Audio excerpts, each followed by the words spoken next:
নমস্কার, আমার ভুরিভোজ চ্যানেলে সকলকে স্বাগত জানাই। Welcome to my channel Bhuribhoj. আমি আজকে বানাবো পেঁপে বড়ির শুক্তো।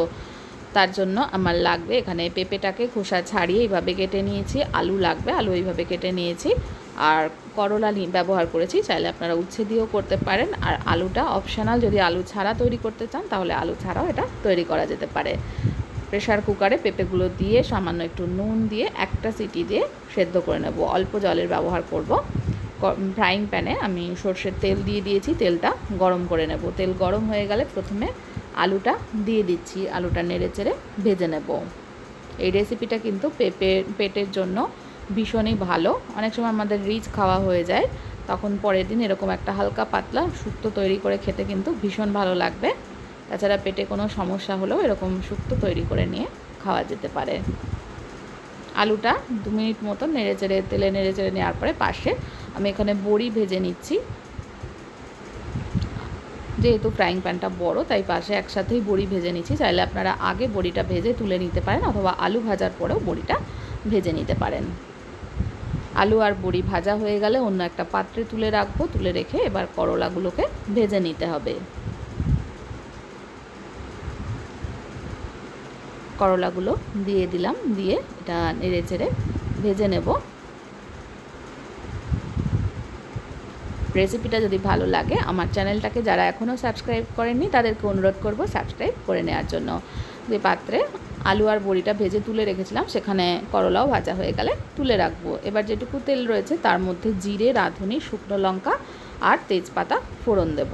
আবারও বলছি, জিরে, রাঁধুনি, তেজপাতা আর শুকনো লঙ্কা ফোড়নটা কালো করে ভেজে নিতে হবে। ভালো করে ভাজা হয়ে গেলে এবার এর মধ্যে আমি দিয়ে দেব থেতো করে রাখা আদাটা, 1/2 ইঞ্চি আদা থেতো করে রেখেছিলাম, সেটা দিয়ে দিলাম। দিয়ে এটা তেলে একটু নেড়ে চেড়ে আদাটা ভেজে নিতে হবে। আদা ভাজা হয়ে গেলে আমি এর মধ্যে সেদ্ধ করে রাখা পেঁপেটা দিয়ে দেব। পেঁপে এমনভাবে সেদ্ধ করতে হবে যাতে কিন্তু একদম ঘেটে না যায়। প্রেশার কুকারে একটা সিটি দিয়েছি আমি, একটা সিটি দিয়ে নাবিয়ে এটার ঢাকনা খুলে নিয়েছি। খেয়াল রাখতে হবে একদম যাতে গলে না যায় বা পেঁপেটা শক্তও যাতে না থাকে, সেদিকে খেয়াল রাখতে হবে। তেলে নেড়ে চেড়ে পেঁপেটাকে 2-3 মিনিট মতন ভেজে নেব। সমস্ত পেঁপে দিয়েছি, দিয়ে নেড়ে চেড়ে এবার 2-3 মিনিট মতন তেলে একটু নেড়ে চেড়ে নেব।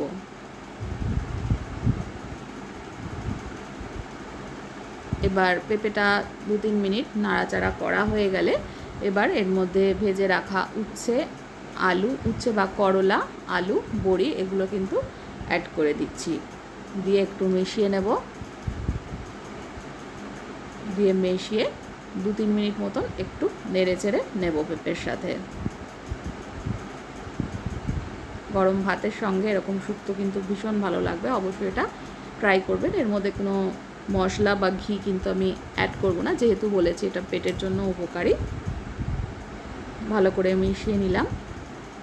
মিশিয়ে 2-3 মিনিট মতন রান্না করে নেওয়ার পরে যখন একদম শুকনো শুকনো হয়ে যাবে, ভাজা হয়ে যাবে, তখন আমি এর মধ্যে অ্যাড করে দেব কিছুটা জল।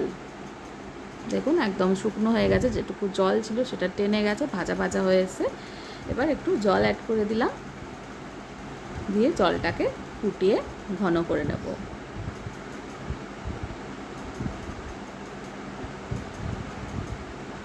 যতক্ষণ না আলুটা ভালো করে সেদ্ধ হয়ে যাচ্ছে ততক্ষণ কিন্তু একটু সেদ্ধ ভালো করে ফুটিয়ে নিতে হবে। আর এর মধ্যে দিয়ে দিলাম একটু নুনটা ভালো করে মিশিয়ে নিচ্ছি।